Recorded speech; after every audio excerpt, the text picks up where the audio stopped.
sayyidina Muhammad wa ala alihi wa ashabihi ajma'in. Apa kabar adik-adik sekalian?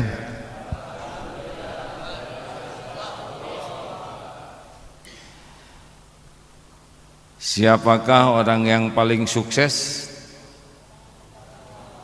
Siapa yang paling sukses? Yang paling takwa. Jangan kagum kepada duniawi ini. Jangan kagum kepada harta melimpah, kekayaan, gelar yang panjang, follower yang banyak, penampilan yang dianggap keren. Jangan kagum, ya. Boleh punya, boleh. Tapi jangan kagum, karena awalnya seseorang diperbudak selain Allah adalah kekaguman. Pantas lihatnya ke sana. Lihat sini adik-adik, hanya di depan. Beb, close up aja. Udah. Emang mau jauh-jauhan begini? Adik-adik, la ilaha illallah, tiada ilah Tuhan yang berhak disembah selain Allah. Itu awalnya adalah ketakjuban, kekaguman kita hanya kepada Allah. Dunia ini hanya tempat mampir. Kita boleh punya dunia, tapi dua hal yang sangat penting. Satu, jangan kagum, jangan merasa keren, jangan merasa hebat, jangan merasa sukses karena punya dunia. Dan yang kedua, jangan lengket merasa memiliki. Paham? Lihat ke sini deh. Kalau mau lihat ke sana boleh juga, tapi dipindahkan ke belakang. Jadi adik-adik akan dididik, dilatih supaya di dunia ini bisa berprestasi, memberikan yang terbaik, tetapi tidak takjub terhadap dunia dan tidak lengket. Ya, tidak.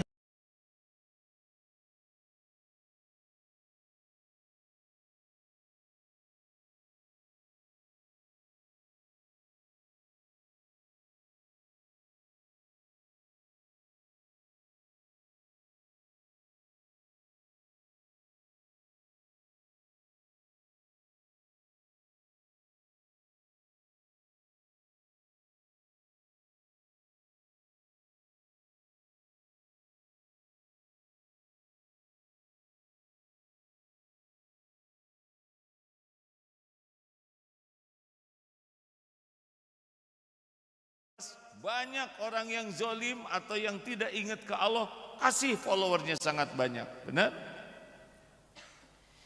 Awal dari cinta dunia adalah kagum kepada duniawi. Harus tidak boleh kagum dulu. Punya boleh? Boleh. Punya yang bagus boleh? Boleh. Punya istana boleh? Boleh. Dunia ini boleh. Kalau Allah ngasih, syukuri. Tapi jangan merasa keren. Punya mobil bagus, boleh? Mobil apa aja komponennya? Kaleng, kaca, besi, karet, plastik, cuma begitu. Tidak sedikit juga orang yang punya mobil bagus, tapi yang punyanya koruptor, pencuri. Apa artinya? Mobilnya berharga, yang punyanya tidak ada harganya. Jelas adik-adik? Ingat baik-baik ya. Ada 3 ciri orang yang akan suksesnya benar-benar berkelanjutan.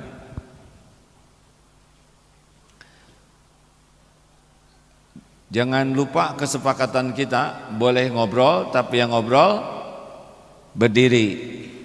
Kelas 3 kalau ngobrol boleh, tapi berdirinya di kolam ya.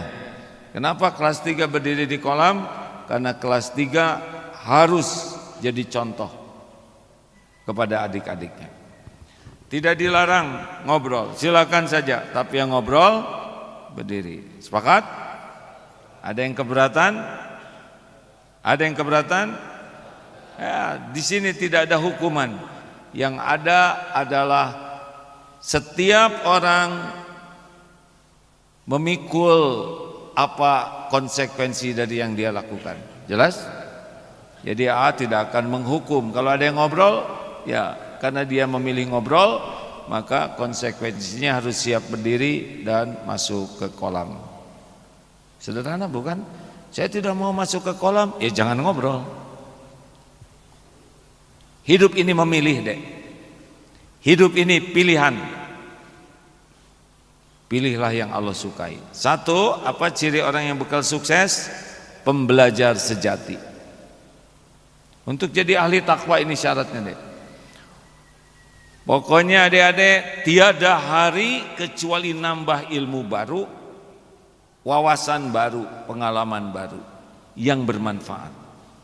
Kalau punya uang, punya waktu, punya tenaga, cari. Apalagi kalau adik-adik masih muda, punya uang, ikut kursus, ikut pelatihan, apapun, kembangkan diri kita. Ilmu baru. Tapi fondasi dari semua ilmu adalah ilmu agama. Dan fondasi dari ilmu agama adalah ilmu tauhid.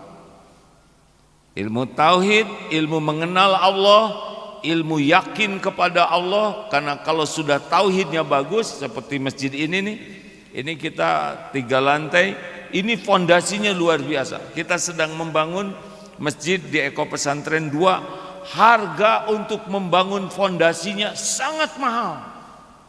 Mahal sekali. Kenapa? Karena kalau fondasinya kokoh, dibangun ke atasnya pun makin tinggi pun akan kuat. Kalau fondasinya tidak kokoh, dibangun ke atas makin tinggi makin roboh. Adik-adik bisa mendengar, membaca kenapa di Indonesia banyak yang korupsi? Fondasinya tidak kuat. Kasih jabatan roboh, kasih pangkat roboh. Kenapa? Fondasinya tidak kuat. Adik-adik, pastikan belajar agama sungguh-sungguh, belajar kenal ke Allah, belajar apa yang Allah sukai, belajar apa yang Allah tidak suka. Karena ini inti ketakwaan. Tahu kan, takwa itu seperti berjalan di sekitar onak dan duri. Kita jalan, adek, kalau adek berjalan banyak duri, banyak beling, banyak ranjau, apa yang dilakukan? Berjalan banyak duri, apa yang dilakukan ketika jalan harus ke sana tapi banyak duri? Hati-hati. Benar? Selalu mempertimbangkan setiap langkah. Itulah ahli takwa. Nah, kita harus tahu duri itu apa? Duri itu apa yang Allah larang. Nafsu sukanya melakukan apa yang Allah larang. Orang takwa mengendalikan diri sehingga memilih apa yang Allah suka. Coba dengar. Nafsu kita, ya, sukanya kita tahajud atau tidur. Allah sukanya kita tahajud atau tidur. Ciri ahli takwa itu adalah sedikit tidur dan di penghujung malam selalu minta ampun ke Allah. Ini adik-adik kalau mau jadi ahli takwa, orang yang sukses dunia akhirat, tidak boleh lepas tahajud dan selalu bertaubat di penghujung malam. Nafsu sukanya makan atau saum? Allah sukanya kita makan banyak atau saum? Tuh. Nafsu sukanya kita lihat video dan medsos yang sia-sia atau sibuk dengan baca Quran atau yang manfaat. Nafsu maunya yang sia-sia, Allah sukanya yang manfaat. Apa pada lihat ke belakang? Ini yang aslinya, Dek. Terserah deh adik-adik. Aneh ya, udah dideketin yang asli, yang dilihat yang di belakang. Akan jadi nggak enak ada yang ngeliatin begini. Tapi nggak apa-apalah, kita tidak usah bertengkar. Jadi tidak mungkin kita bisa melangkah dengan selamat kalau kita tidak tahu ilmu ranjau dan yang tanpa ranjau. Mengerti? Di Ukraina itu sudah lebih dari 40.000 yang tidak ada kakinya karena menginjak ranjau.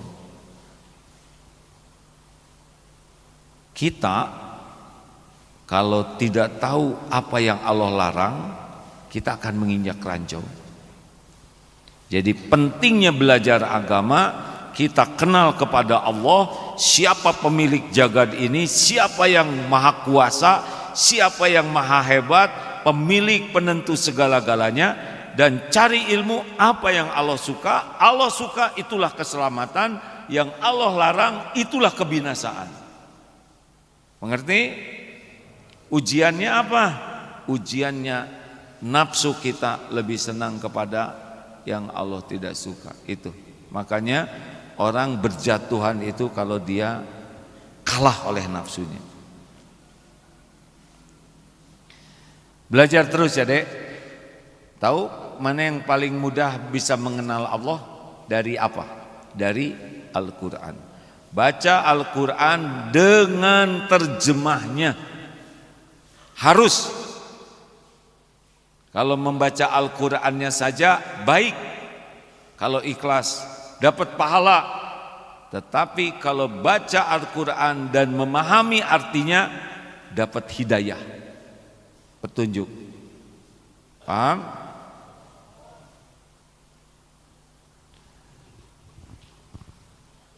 Tidak sedikit yang sehari one day one juz, tapi Al-Fatihah juga tidak paham artinya.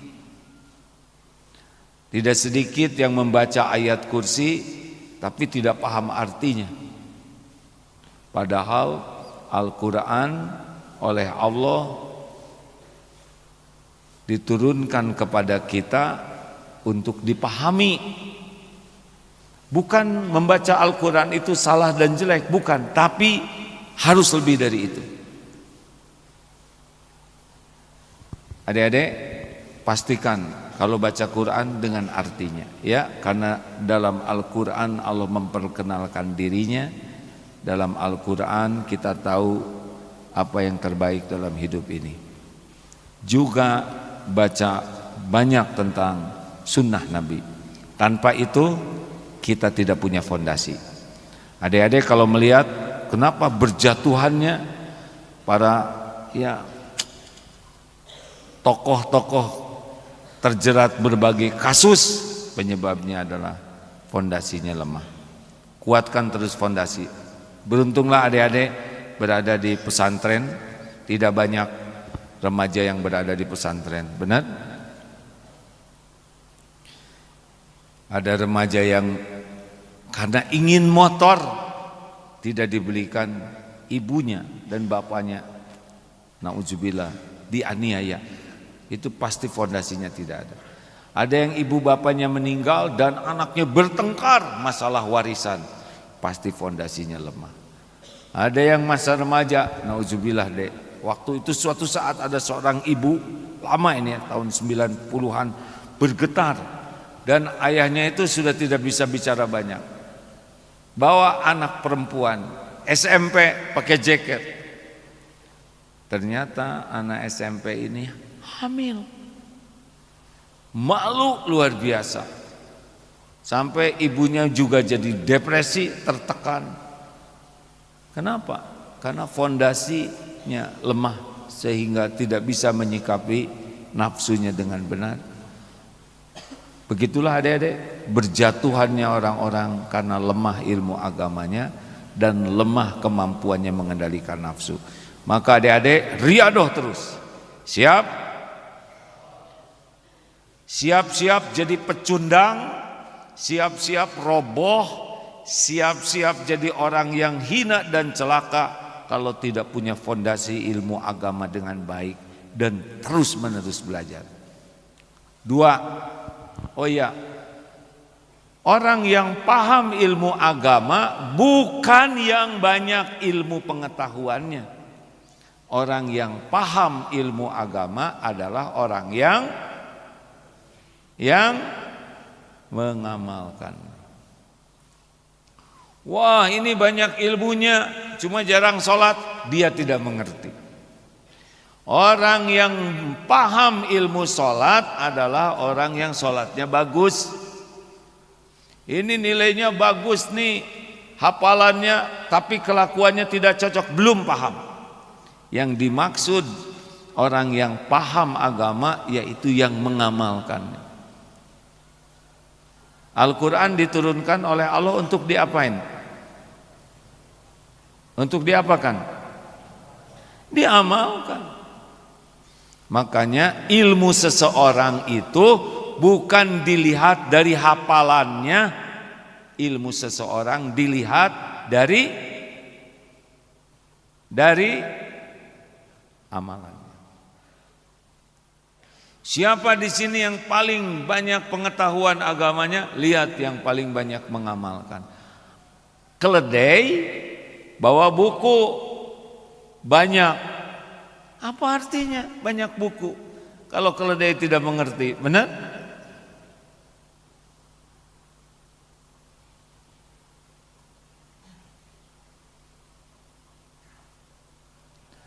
Oleh karena itu, adik-adik, siapa yang paling banyak ilmu agamanya, yang paling paham agama, jangan dilihat dari hasil ulangannya, tapi dilihat dari amalnya, akhlaknya. Ingat baik-baik ya.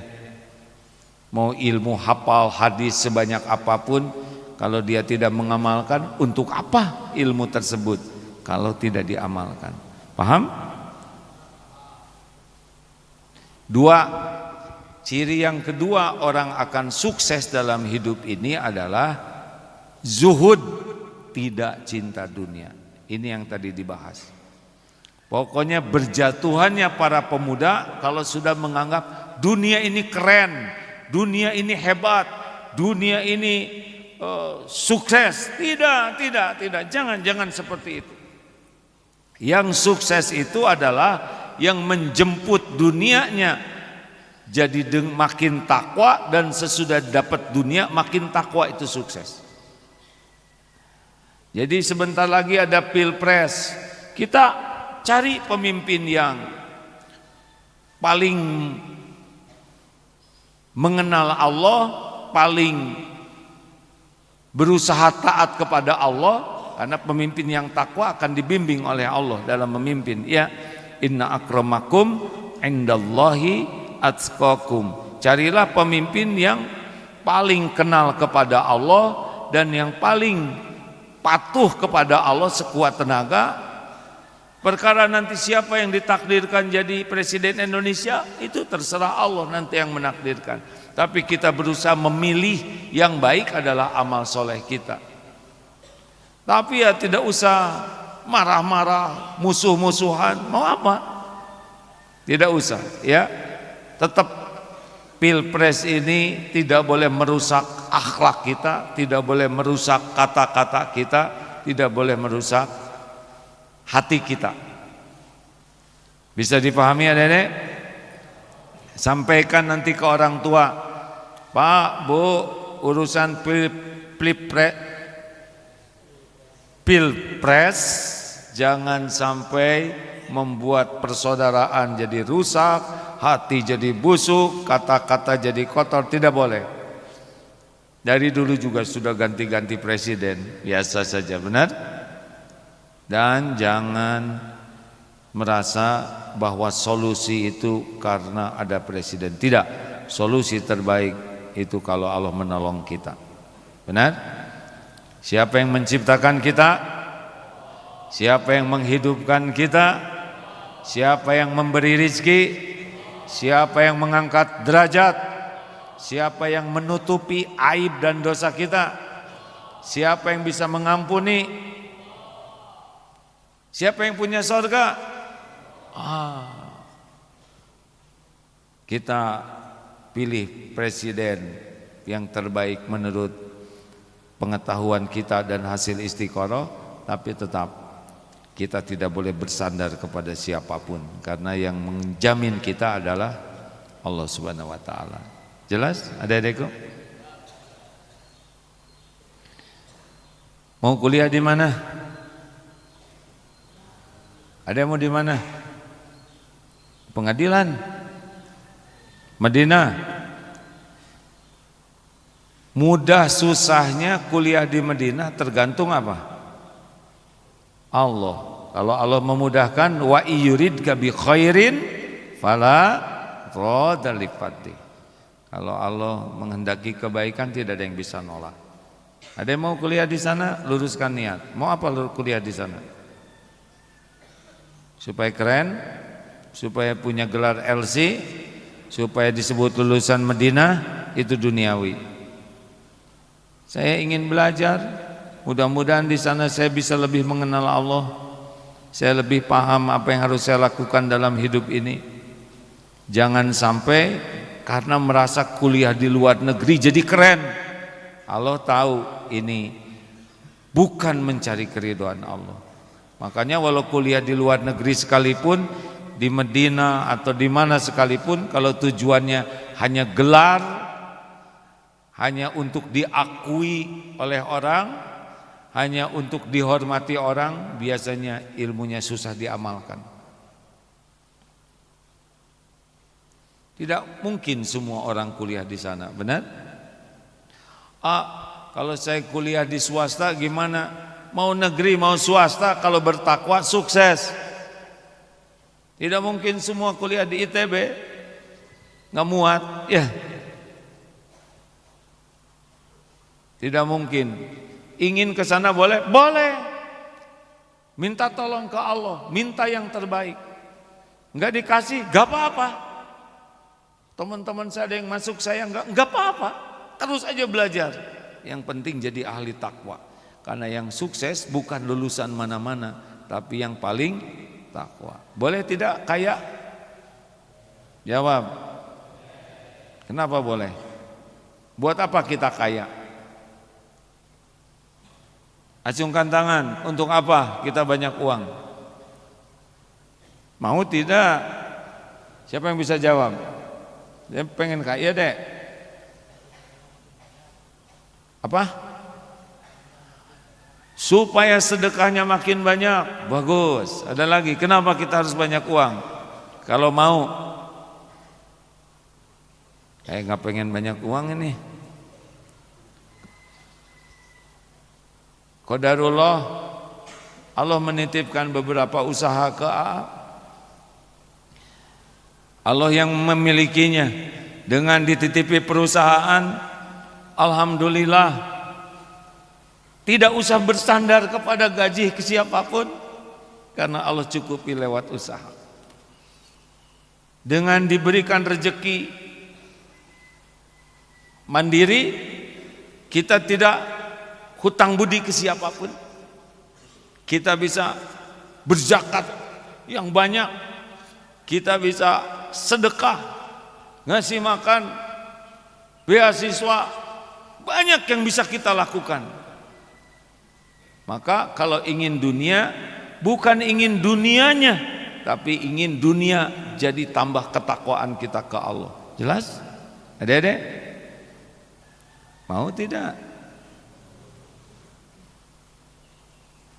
Enaknya kalau kita dicukupi rezekinya oleh Allah, izzah kita terjaga. Enggak minta-minta, enggak berharap dari orang lain.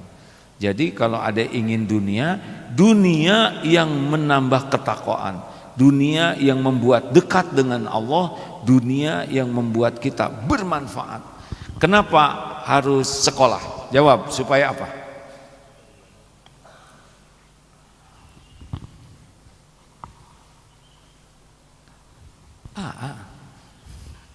Kenapa sekolah? Adik-adik kenapa sekolah? Cari ilmu. Untuk apa ilmu? Untuk masa depan. Masa depan apa? Bagaimana? Masa depan kan mati, ya kan? Ujungnya apa? Mati. Supaya apa kita cari ilmu? Mencari keridhaan Allah itu karena Allah nyuruh belajar. Terus mau diapain ilmu ini? Diamalkan supaya apa? Khairun nas anfa'uhum linnas. Sebaik-baik manusia, manusia yang paling banyak manfaatnya. Kenapa kita kuliah? Supaya ilmunya nambah, supaya makin yakin ke Allah dan makin manfaat. Kalau nggak ada ilmunya susah, mau manfaat bagaimana? Jadi kita kuliah, belajar terus supaya makin banyak ilmu kita, makin yakin ke Allah dan makin banyak manfaatnya. Jelas ya? Mana yang keren? Banyak uangnya atau banyak sedekahnya? Mana yang kira-kira menurut adik-adik ini orang keren nih? Banyak uangnya atau banyak sedekahnya? Bagaimana kalau orang banyak uangnya tidak bayar zakat? Apa artinya? Keren tidak? Dia mencuri hak 8 asnaf. Banyak uang tidak bayar zakat, dia mengambil hak orang lain. Keren tidak? Malah jadi pencuri. Banyak uang tidak mau sedekah, pelit, koret, kedekut, buntut, kasir, cap jahe. Keren tidak? Justru orang tidak punya uang, pelit, wajar, karena tidak ada yang mau dikasihkan. Banyak uang, pelit, jadi hina. Jadi kita minta rezeki kepada Allah, rizqan thayyiban, yang baik, yang bisa menjadi pendekat kita kepada Allah. Jelas ya? Boleh tidak pengen jadi gubernur? Supaya apa jadi gubernur? Cung yang mau jadi gubernur? Ada yang mau jadi komandan? Jadi panglima? Jadi menteri? Ada yang mau jadi apa? Mau jadi panglima? Mau ngapain jadi panglima?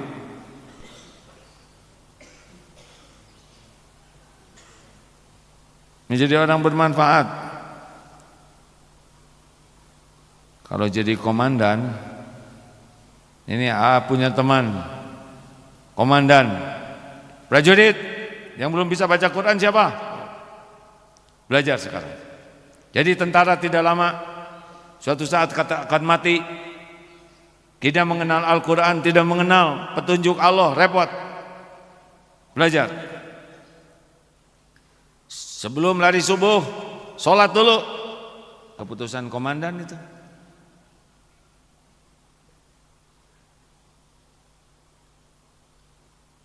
Apel sesudah sholat. Sholat dulu. Apel dulu ke Allah. Karena komandan memerintahkan yang baik. Semua yang nurut dapat pahalanya. Itulah enaknya jadi pemimpin.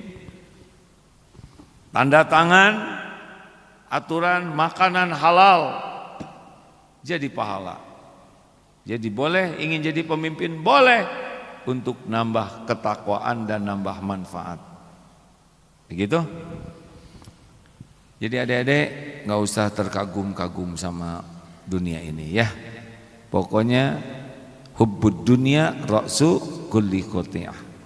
Cinta dunia itu sumber dari berbagai kesalahan. Punya dunia boleh?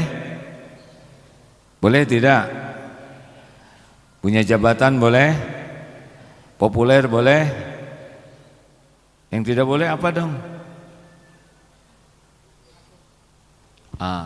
Merasa kagum, merasa keren, merasa hebat, merasa lebih dari yang lain. Ini cuman ujian. Dunia ini cuman ujian. Ya, boleh punya, boleh. Manfaatkan untuk hidup ini bermanfaat. Dan yang ketiga, adik-adik sambungkan tangan. Ya, berat sekali ini ya, subuh jam 4. Angkat. Ya, bangunkan yang masih belum mengangkat. Yang tidak ngangkat berarti minat ke kolam. Angkat. Belok kanan. Kanan. Ya, kiri. Angkat lagi. Tinggi. Dorong ke depan. Ya. Angkat. Belakang. Alhamdulillah. Putar bahunya. Alhamdulillah ya, putar bahunya. Ya. Belakang. Kanan. Ke depan. Alhamdulillah. Sekarang leher, tekuk kanan. Mana kanannya, Dek? Itu kiri ya. Terus kalau bisa pegang sininya nih, Dek. Terus dilemeskan tapi ditarik. Enak. Alhamdulillah. Kiri. Harus stretching gini. Kucing juga bangun tidur stretching. Makanya disebut kucing karena stretching ya. Lalu ke atas ya, dorong. Aduh ya Allah, enaknya. Tunduk.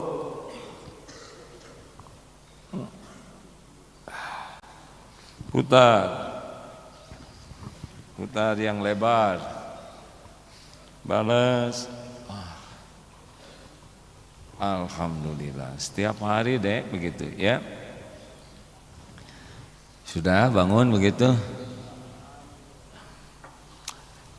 Ya, kasihan yang ngantuk. Kenapa kasihan? Karena tidak dapat ilmunya, ya.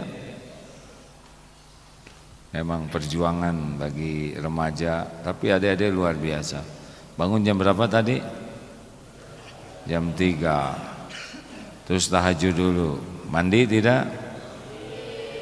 Ada yang suka mandi air dingin tidak? Jong yang mandi air dingin. Yang habis tahajud langsung mandi. Ini tambahan aja ya, Dek ya. Dek, dengerin ya. Ini kan Eko 1 ini dingin. Eko 2 lebih dingin lagi. Mandi pakai air dingin bagus. Daya tahan tubuh akan meningkat, imunitasnya. Sel darah putih meningkat. Kemudian lebih fresh. Jantung, peredaran darahnya akan lebih baik. Ini kata para ahli ya. Apalagi mandi air es.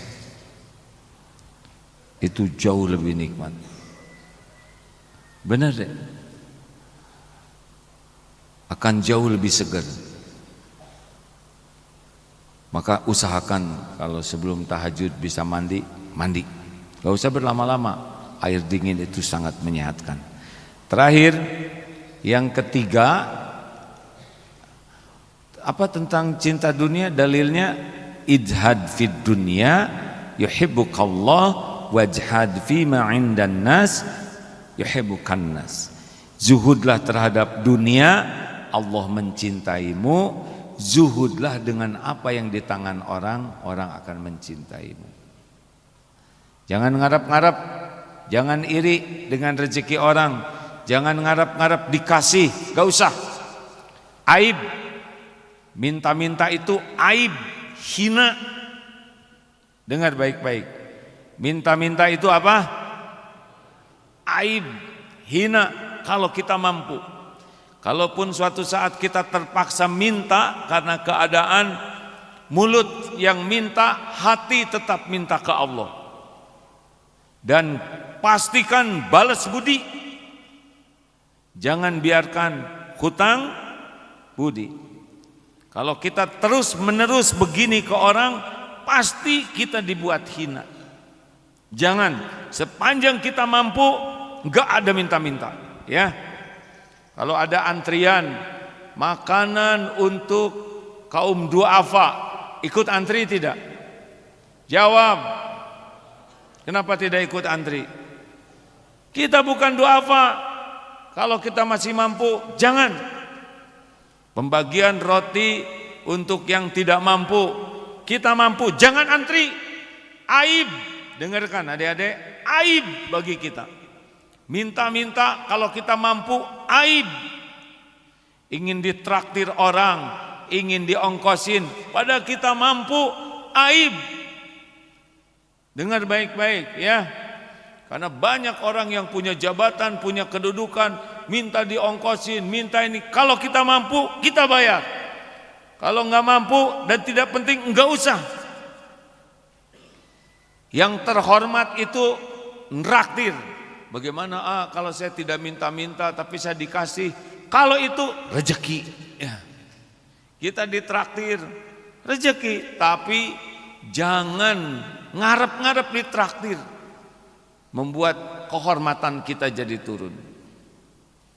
Bisa ngongkos, ongkos sendiri. Bisa jajan, bayar sendiri. Paham adik-adik? Ingin terhormat tidak? Jadi seorang muslim itu terhormat, tapi kelakuan toma itu yang membuat kita dihilangkan kehormatannya. 3. Yang ketiga, kalau adik-adik ingin sukses, ini ya, dengar. Tiap waktu PDLT. Ulangi. Mana yang paling penting bagi kita? Dipuji atau dikoreksi? Diberikan pujian atau diberikan masukan? Mana yang paling penting bagi kita? Disebut-sebut kebaikan kita atau diberitahu kekurangan dan kesalahan kita? Jawab. Mana yang penting bagi kita? Dipuji, dikasih tahu kelebihan, atau dikasih tahu kekurangan kita? Kalau adek punya upil di sini, mana yang paling penting? Dipuji atau dikasih tahu punya upil? Yang ngasih tahu itu orang zolim atau orang baik? Kita berterima kasih atau ngambek? Begitu. Tiap sholat kita doa ihdinas siratal mustaqim, minta diberi petunjuk jalan yang lurus. Allah tahu kekurangan kita, Allah tahu kesalahan kita, dikabulkan dengan cara ada berbagai jalan. Kang, kok gitu? Kebanyakan ngomong tuh, prakteknya kurang. Ini penghinaan atau pertolongan Allah? Pertolongan Allah. Kita jadi tahu kekurangan kita. Yang kita perlukan itu adalah orang-orang yang bisa memberitahu kekurangan kesalahan kita. Yang memuji gak penting sama sekali bagi kita. Karena orang yang tamak akan pujian, orang yang serakah akan penghargaan, kecenderungannya munafik. Dengar adik-adik, kalau kita sudah fokusnya hanya ingin dinilai orang, hanya ingin dipuji, hanya ingin dikagumi, cenderungnya dekat dengan sifat munafik. Hanya ngebagus-bagus topeng, isinya enggak bagus. Jelas adik-adik, mana yang paling penting? Isinya atau casingnya? Casing bagus boleh? Boleh, tapi isinya lebih bagus. Nikmati punya teman yang suka mengoreksi. Kamu kebanyakan ngomong, kurangi. Siap, beres. Jangan nyontek, pengecut nyontek. Siap. Pokoknya orang yang beruntung adalah orang pemberani sejati, adalah orang yang paling bisa berani melihat kekurangan kesalahan diri. Kalau dikoreksi, dikritik, itu nikmat atau musibah? Jawab. Kalau kita dikritik, dikoreksi, itu nikmat atau musibah? Kalau dipuji, lebih berat mana cobaan dalam hidup? Dikritik atau dipuji? Mana yang paling mudah membuat lupa ke Allah, itu yang berat. Kalau orang sudah sangat senang dipuji, sangat senang dianggap keren, hebat, pintar, sukses, udah lewat itu kebahagiaan. Karena bahagia itu kalau ikhlas, dan syarat orang menjadi ikhlas diantaranya tidak menikmati dan tidak tenggelam dalam kesenangan dipuji orang. Paham? Paham tidak adik-adik?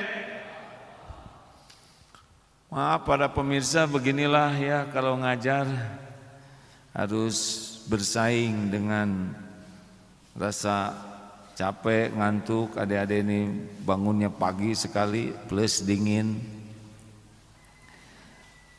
Kebayang kalau ngajarnya tidak pakai semangat, sama dengan membuat pules ya. Ini saja sudah menggebu-gebu begini, sebagian ini masih perjuangan. Ini para orang tua jangan-jangan lagi nonton ini, adik-adik. Usahakan bangun ya. Wah, anak saya pantas katanya kurang perubahan, tidur melulu. Berjuanglah ya. Jadi hanya orang-orang yang gigih memperbaiki diri, orang yang akan menjadi baik. Orang yang rendah hati selalu menikmati pertambahan ilmu baru, dikritik, diberi saran. Dan ciri khas orang yang akan sukses adalah tidak sibuk menjawab, membela diri. Kang, ini ya saya sadari, itu sikapnya kelihatannya sombong seperti itu. Baik, saya akan evaluasi, saya tafakuri segera, saya perbaiki. Tidak boleh sibuk bela diri. Orang yang sibuk bela diri padahal salah, itu ciri khas orang yang tidak akan bisa memperbaiki diri. Paham? Jadi kalau dikritik, dikoreksi, apa yang kita lakukan? Berterima kasih. Belum kita sibuk bela diri. Kalau kita salah, jawab. Jangan suka sibuk memberikan alasan kalau sudah salah. Karena alasan itu memperjelas kesalahan. Ulangi.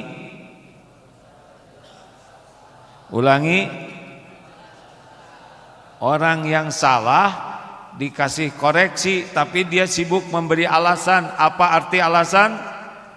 Memperjelas kesalahan dia. Terima kasih adik-adikku yang baik.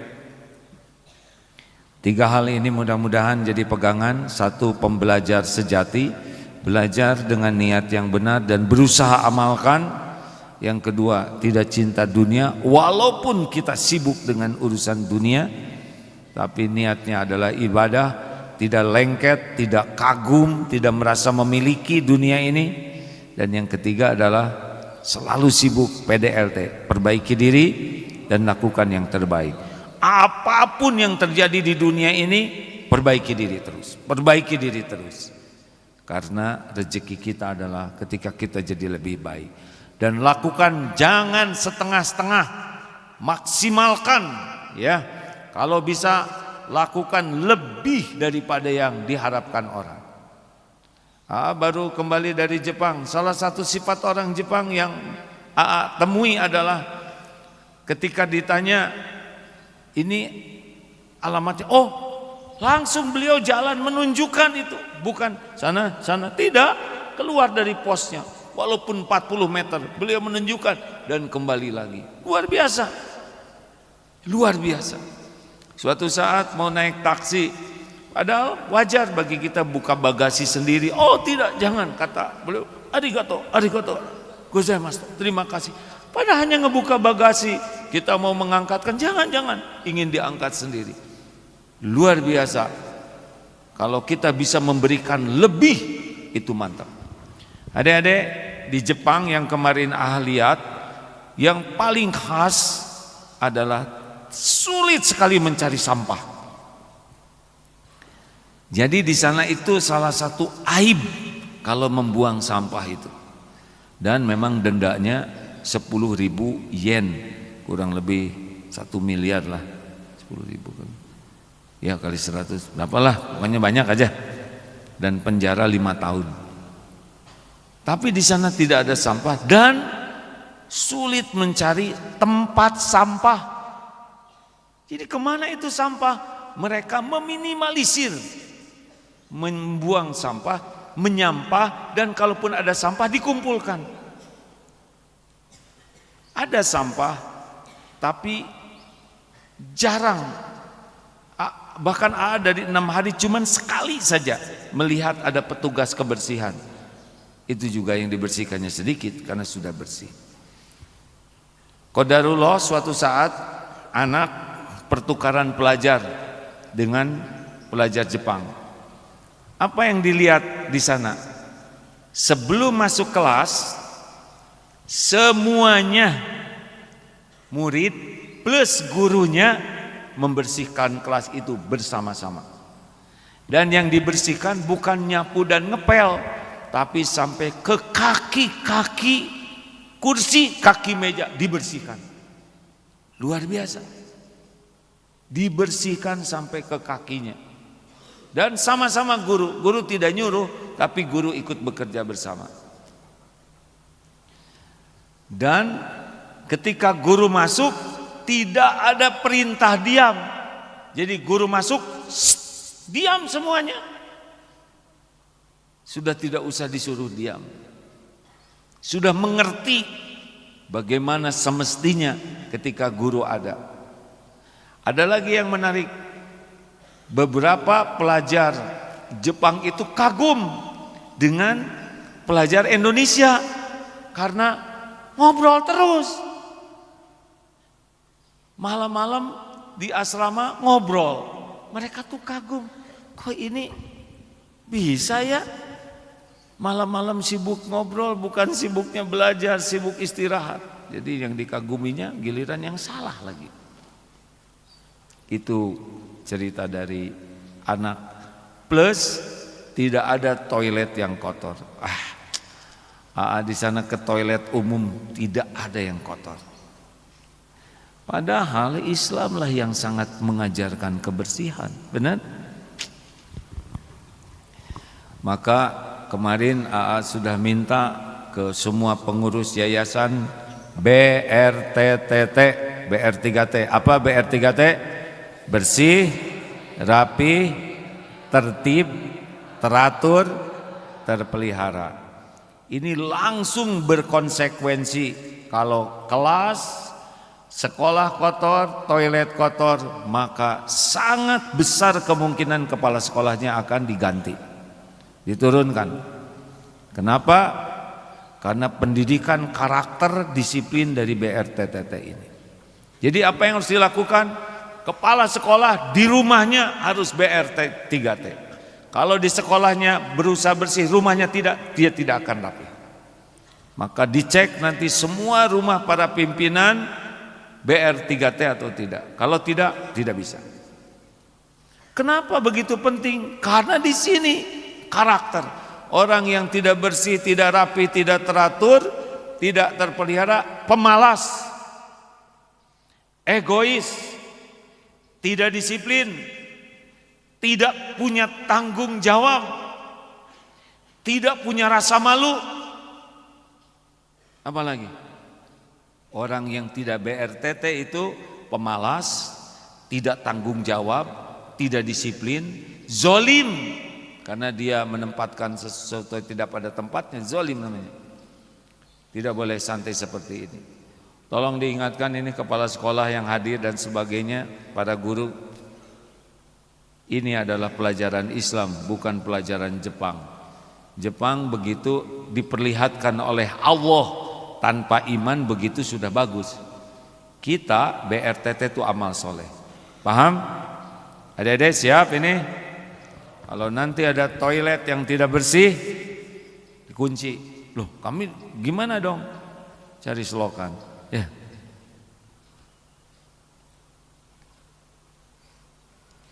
Semua ini agar kita menjadi orang yang lebih baik, adik-adik. Mau ngapain juga capek-capek harus patroli, malam-malam harus datang ke sini, ya.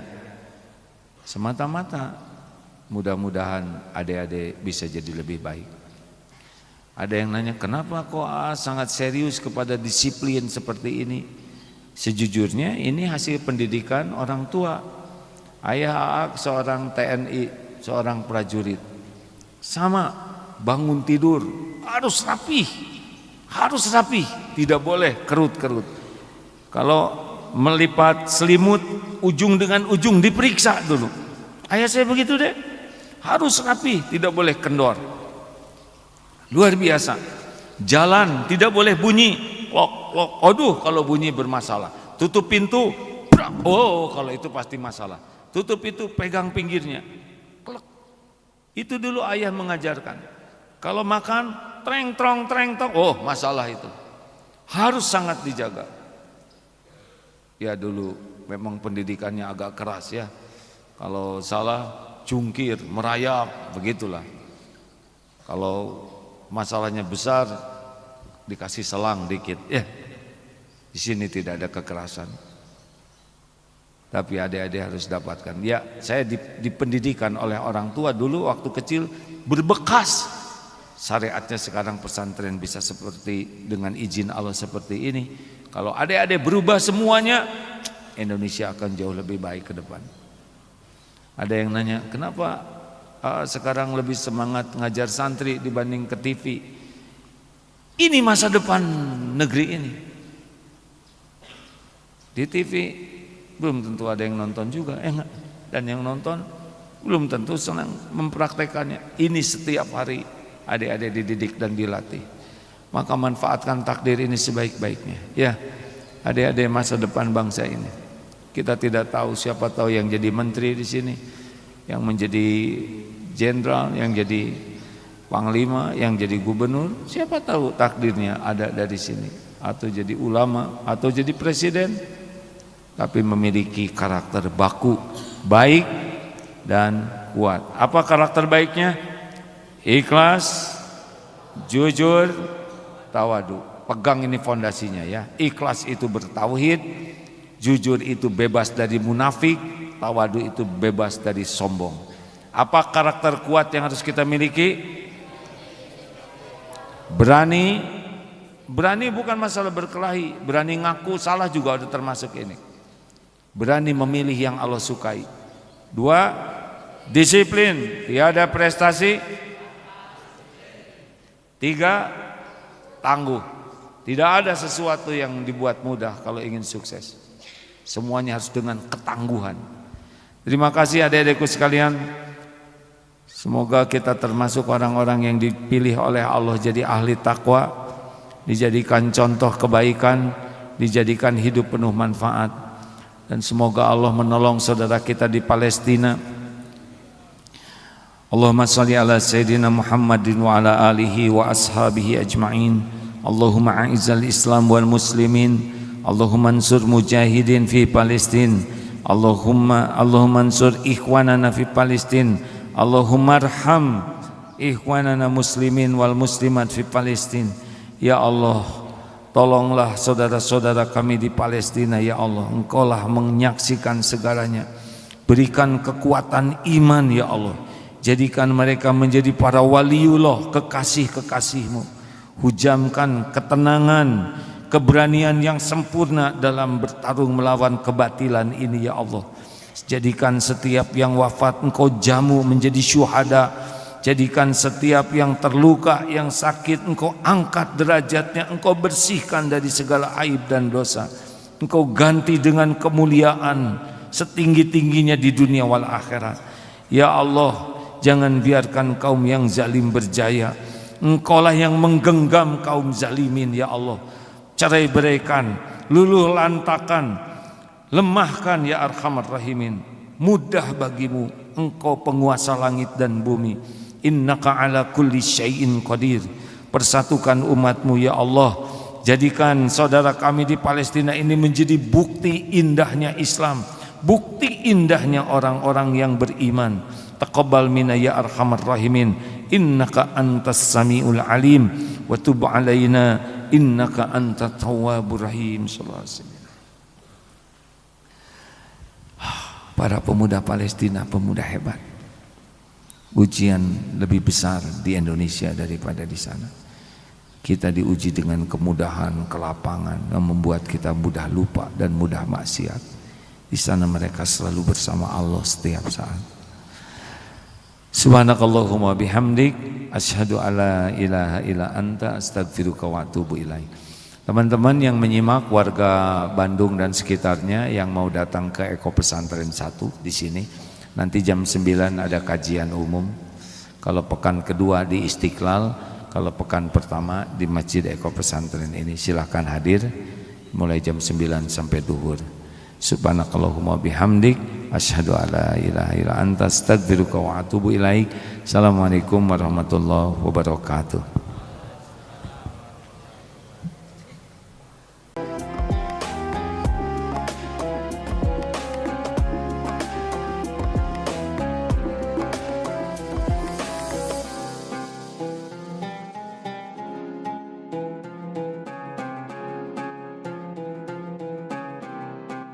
Jangan lupa, saya bilang sekalian, terus berlangganan di Darut Tauhid Official.